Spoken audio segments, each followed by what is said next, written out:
অর্জুন সিং সম্ভবত আজই পদ্ম শিবিরে যোগ দিতে চলেছেন, এমনই খবর সামনে আসছে। অর্জুন সিং ইতিমধ্যে গতকালই দিল্লি রওনা হয়ে গিয়েছেন, আর তার সঙ্গে সঙ্গে এই সম্ভাবনা প্রবল হয়েছে যে আজই তিনি যোগ দিতে পারেন বিজেপিতে ঘর ওয়াপসি অর্জুন সিং এর। তিনি বিজেপির প্রতীকে লড়াই করেন 2019-এ গত লোকসভা নির্বাচনে। তারপর তিনি তৃণমূল কংগ্রেসে যোগদান করলেও তিনি কোথাকার কোন দলের সাংসদ এই নিয়ে প্রশ্ন ওঠে, কিন্তু তৃণমূল কংগ্রেসে যোগ দেন তিনি। আর তারপর টিকিট না পাওয়ায় ক্ষোভ প্রকাশ করেন। তারপরেই প্রশ্ন ওঠে যে আবার কি তিনি বিজেপিতেই ফিরে যাবেন। অবশেষে আজই বিজেপিতে যোগ দিতে পারেন ব্যারাকপুরের সাংসদ। আমাদের সঙ্গে রাজীব, আমাদের প্রতিনিধি রয়েছেন। রাজীব, আপাতত একটু ছবিটা জানতে চাইবো। অর্জুন সিং এর ঘর ওয়াপসি আজকেই বলা হচ্ছে, কি খবর? দেখো, আজকেই ঘর ভাবছি এবং বিকেল 3টে সময় তিনি ঘর ভাবছির যে সময় সেটা জানা যাচ্ছে বিজেপি সূত্রে। কেন্দ্রীয় নেতৃত্ব তাকে সময় দিয়েছে বিকেল 3টের সময় বিজেপি সদর দপ্তরে তিনি যাবেন। তিনি যেহেতু সাংসদ, তাই দিল্লিতে তার আবাসন রয়েছে এবং সেখানে তিনি গতকাল রাতে এসে পৌঁছেছেন।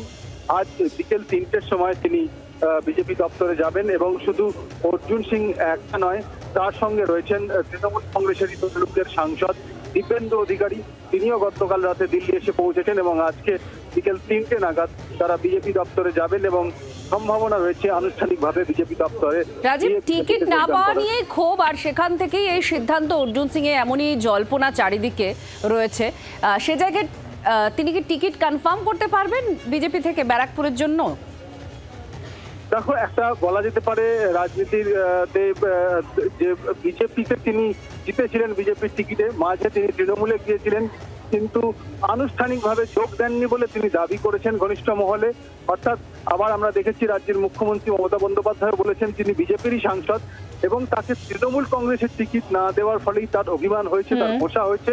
এবং আমরা দেখেছি সম্প্রতি তৃণমূল কংগ্রেসের যে রাজনৈতিক সভা ছিল ব্রিগেডে, সেখানে তিনি একেবারে সামনের সারিতে ছিলেন। আর তারপর থেকেই টিকিট ঘোষণা হওয়ার পর থেকেই ঘোষা ছিল। আজ তিনি এসেছেন এবং বিজেপির তালিকায়, প্রার্থী তালিকায় তার নাম থাকতে পারে বলে প্রবল সম্ভাবনা রয়েছে। ধন্যবাদ রাজীব।